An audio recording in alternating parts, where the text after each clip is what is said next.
Hello hi అందరికీ welcome back to our channel. నేను మీ లావణ్య. పిల్లలు స్నాక్స్ అడిగిన వెంటనే 10 నిమిషాల్లో చేసి పెట్టేయచ్చు. పాలకూర పకోడీ చాలా బాగుంటుంది, క్రిస్పీగా ఉంటుంది, టేస్ట్ కూడా చాలా చాలా బాగుంటుంది.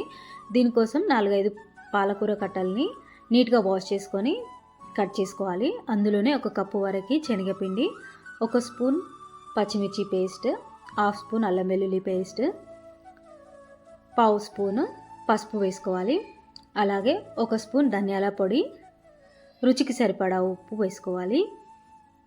ఇప్పుడు చిటికెడంత సోడా కూడా వేసుకొని ఇవన్నీ బాగా కలిసేలాగా కలుపుకోవాలి. నీళ్ళు అనేవి ఇంకేం పట్టవు, పాలకూరలో ఉంటాయి కదా, అవే సరిపోతుందన్నమాట. దీన్ని మొత్తం కలుపుకున్న తర్వాత స్టవ్ ఆన్ చేసుకొని స్టవ్ పైన కడాయి పెట్టుకొని డీప్ ఫ్రైకి సరిపడా ఆయిల్ వేసుకోవాలి. ఆయిల్ వేడైన తర్వాత పాలకూరని పకోడీలాగా వేసుకోవాలి, డీప్ ఫ్రై చేసుకోవాలి.